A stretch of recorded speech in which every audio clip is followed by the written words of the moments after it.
Long ago, in Babylon, a distant and majestic land, there was a powerful kingdom ruled by King Darius. This kingdom was vast and prosperous, and King Darius was known for his wisdom and justice.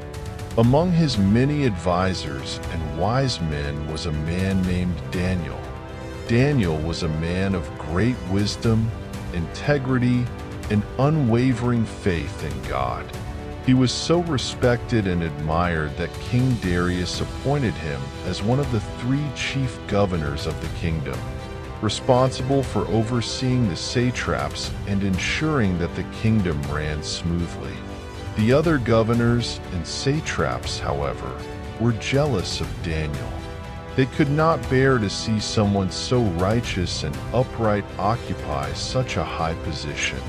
They looked for ways to accuse him of some fault, but they could find none, for Daniel was a righteous man and faithful in all his actions. So they decided to use Daniel's faith against him. The envious men got together and went to King Darius with a cunning plan. They suggested a decree that for 30 days no one could make petitions to any god or man except the king. Anyone who disobeyed would be thrown into the lion's den. The king, unaware of the trap that was being set for Daniel, was flattered at the idea of being worshipped as a god and signed the decree. Daniel, hearing of the decree, continued to pray to God 3 times a day, as he always did. He would go up to his room, where the windows were open toward Jerusalem, and kneel down to pray and give thanks to God. The envious men spied on Daniel and, seeing him praying, ran to tell the king. They said, "O King Darius, didn't you sign a decree that forbid anyone to make petitions to any god or man except you for 30 days? And anyone who disobeyed would be thrown into the lion's den?"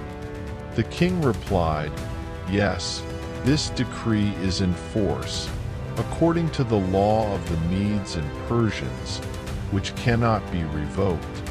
Then they said to the king, "Daniel, who is one of the exiles from Judah, does not listen to you, O king, or to the decree you have signed, but continues to make his petitions 3 times a day."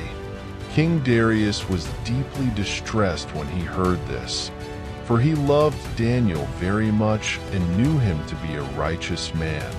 The king spent the whole day trying to find a way to save Daniel, but he could not, because the law of the Medes and Persians could not be changed.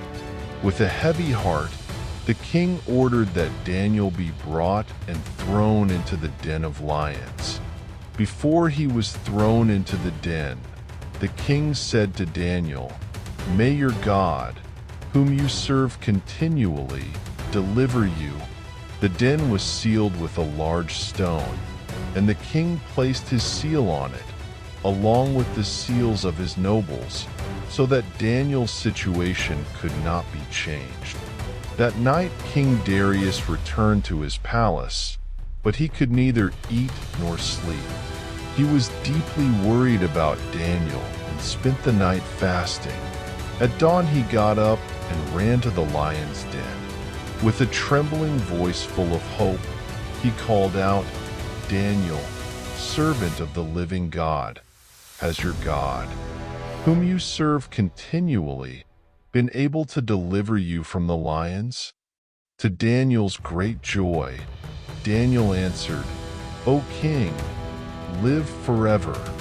My God sent his angel and shut the lions' mouths so they would not harm me, because I was found innocent before him, and I have done no wrong against you, O king." King Darius was overjoyed and ordered Daniel to be taken out of the den. There was no wound on him, for he had trusted in his God. Then the king ordered the men who had accused Daniel to be brought and thrown into the lion's den, along with their wives and children. And before they reached the bottom of the den, the lions attacked them and tore them to pieces. King Darius then wrote to all the peoples, nations, and languages of his kingdom, declaring that everyone should fear and reverence the God of Daniel, for he is the living God who endures forever. His kingdom will not be destroyed, and his dominion will endure until the end. He delivers and saves, and works signs and wonders in heaven and on earth. He delivered Daniel from the power of the lions.